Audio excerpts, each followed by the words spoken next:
अगली खबर सहरसा से है, जहां शहर के शिवपुरी में चोरों ने एक घर में घुसकर लाखों की चोरी की वारदात को अंजाम दिया। घटना की सूचना मिलते ही सदर थानाध्यक्ष राजमणि पुलिस बल के साथ घटनास्थल पर पहुंचे। बताया जा रहा है कि पीड़ित साधना देवी के पति संदीप कुमार जमशेदपुर में टाटा मोटर्स में काम करते हैं और वो अकेले रहती हैं। बीती रात को वो कुछ काम से मोहल्ले में अपने रिश्तेदार के यहाँ गई थी, जहाँ रात ज़्यादा हो जाने की वजह से वो वहीं पर सो गई। सुबह जब वापस घर आई तो घर का सारा सामान बिखरा हुआ पड़ा मिला। इतना ही नहीं, चोरों ने उसके घर के आसपास के घरों को भी अपना निशाना बनाया। वहीं एक रात एक साथ 4 घरों में हुई चोरी से आसपास के लोग दहशत में हैं और पुलिस मामले की छानबीन कर चोरों की तलाश में जुट गई है।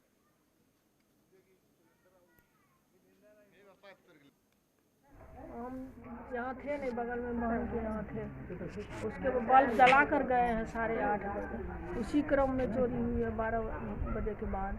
कितनी की चोरी हुई होगी? 6 लाख का कम से कम ज्वेलरी लिया है। और क्या सब लिया है? पंखा लिया है, सामान लिया है। सामान तो गिना हुआ रहता नहीं है ना, बहुत सामान लिया। मोटर लिया है, गैस सिलेंडर लिया है, चूल्हा सब। अब कहाँ गए थे, मतलब घर से? बगल में थे बहन के। वहीं सहरसा जिले के नवहटा सामुदायिक स्वास्थ्य केंद्र की बड़ी लापरवाही सामने आई। बताया जा रहा है कि सीएचसी में एक नवजात बच्ची इलाज के लिए आई थी, जिसे एएनएम की छात्रा ने एक ही मिनट में 3 सुइयां लगा दी, जिससे बच्ची की कुछ ही देर बाद मौत हो गई। जिसके बाद बच्ची के परिजनों ने सामुदायिक स्वास्थ्य केंद्र में जमकर हंगामा किया। हंगामे की सूचना मिलने के बाद पुलिस मौके पर पहुंची और परिजनों को शांत कराया। फिलहाल पुलिस ने मामला दर्ज कर लिया है और आगे की कार्रवाई शुरू कर दी है। छपरा के सदर अस्पताल में सिटी स्कैन सेंटर का उद्घाटन हंगामे की भेंट चढ़ गया। हंगामे की वजह रही शनिवार के दिन सदर अस्पताल से चोरी हुए बच्चे के परिजनों का सड़क जाम करना। बता दें कि शनिवार को सदर अस्पताल के एसएनसीयू से एक नवजात की चोरी हो गई, जिसके बाद मौके पर पहुंचे डीएम और एसपी ने परिजनों को यकीन दिलाते हुए बच्चे की जल्द तलाश करने का आश्वासन दिया।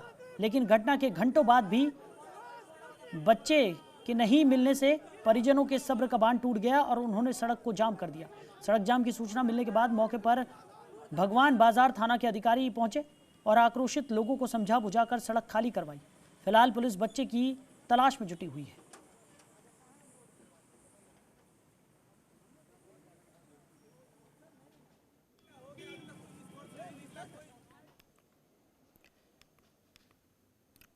तो आज जननायक कर्पूरी ठाकुर की जयंती है। मुख्यमंत्री नीतीश कुमार ने पटना में, आपको बता दें कि अपने सरकारी आवास पर कर्पूरी ठाकुर जी को नमन किया और उन्हें श्रद्धांजलि अर्पित की।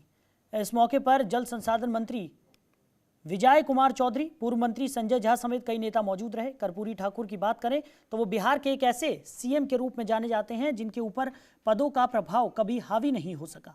जब देश आज़ादी के लिए लड़ रहा था, उस वक्त बिहार जातिवाद का दंश झेल रहा था। इससे आज़ादी हासिल करना भी बिहार का एक बड़ा उद्देश्य बन चुका था। वहीं बिहार को आगे ले जाने के लिए एक जननायक ने इस माटी में जन्म लिया था, जिन्हें कर्पूरी ठाकुर के नाम से जाना गया।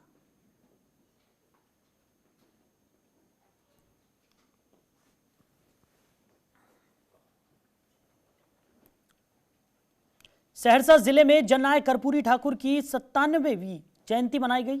आपको वो बता दें कि रेनबो रिजॉर्ट में जनता दल यूनाइटेड की तरफ से जननायक कर्पूरी ठाकुर की श्रद्धांजलि कार्यक्रम का आयोजन किया गया।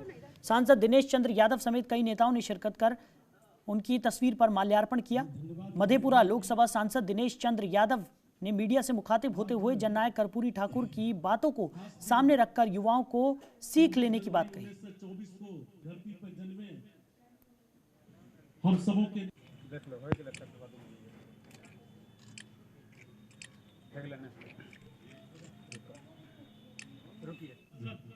लोकप्रिय सिमरी बख्तियारपुर डॉक्टर अरुण कुमार यादव जी,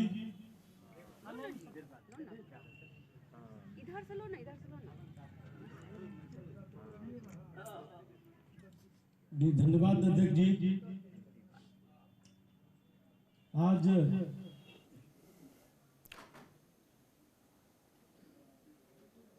तो कर्पूरी ठाकुर को जननायक नाम ऐसे ही नहीं दिया गया, वो सादगी के पर्याय और सिद्धांतों की प्रतिमूर्ति थे। कर्पूरी ठाकुर बिहार के दूसरे उप मुख्यमंत्री बने और फिर 2 बार मुख्यमंत्री भी रहे। एक शिक्षक, एक राजनेता, एक स्वतंत्रता सेनानी वगैरह, लेकिन उनकी असली पहचान थी जननायक की। 24 जनवरी 1924 को बिहार के समस्तीपुर जिले के पितौंझिया निवासी गोकुल ठाकुर और राम दुलारी के घर उनका जन्म हुआ। कर्पूरी ठाकुर ने भारत छोड़ो आंदोलन के समय करीब 26 महीने जेल में बिताए थे।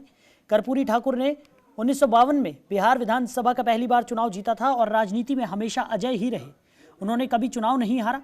वो एक बार उप मुख्यमंत्री और 2 बार मुख्यमंत्री पद को शोभित हुए। उसके बाद अधिकतर समय उन्होंने विरोधी दल के नेता की ही भूमिका निभाई। उनकी सादगी के किस्से जानकर आज भी लोगों की आंखों में आंसू आ जाते हैं। कर्पूरी ठाकुर की ईमानदारी को इस बात से समझा जा सकता है कि जब उनका निधन हुआ तो उनके बैंक खाते में 500 रुपए भी नहीं बचे थे। वहीं जायदाद के नाम पर केवल एक खपरैल का पुराना मकान था।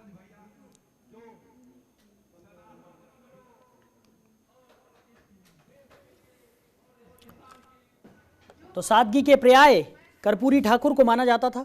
2 बार सीएम बने लेकिन अपना घर तक वो नहीं बना पाए। इसी से पता चलता है कि वो कितने ज़्यादा ईमानदार थे। जब उनकी मृत्यु हुई तो उनके अकाउंट में केवल 500 रुपये बचे हुए थे और जायदाद के नाम पर एक खपरैल का मकान ही उनके पास है।